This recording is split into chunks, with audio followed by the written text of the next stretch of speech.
Assalamu alaikum. Salam alaikum. Okay.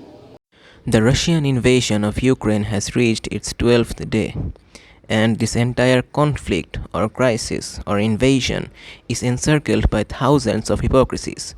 From selective attention to selective reaction to selective crying or praying or even calling the Ukrainians heroes and Palestinians as terrorists or even racism during a war.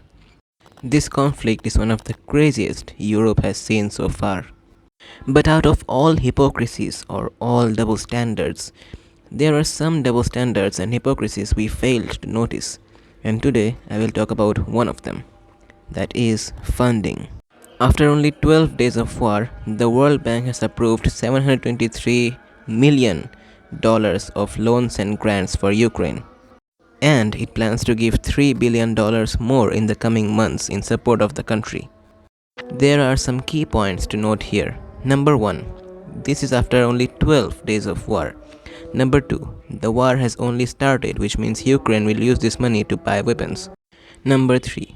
These loans and grants are given to Ukraine but not to Kashmir or Palestine, even though they all face invasion and military takeover. What does this mean? This means that international law does not apply to USA and their allies. USA and their allies will get away with invasion, wars, or military takeover like Israel or India, but they will not face any consequences. On the other hand, if the victims or those who are getting invaded are one of the US's allies, then they will get grants and funds, but not Palestine or Kashmir because they are not US's allies. Another clear hypocrisy and double standard is the Biden administration clearly stealing Afghan money and giving them out to 9/11 victims. Even though it is proven that Afghanistan has no hand, nor any Afghan has any hand in 9/11. After 2 decades of war and destruction, America stole half of all Afghan money. And after only 12 days of war, USA approved $720 million worth of loan and grant to Ukraine. The hypocrisy and double standard is uncanny. It's about time we realize that Westerners are responsible for the chaos and destruction in the world, even this current Russian and Ukraine conflict.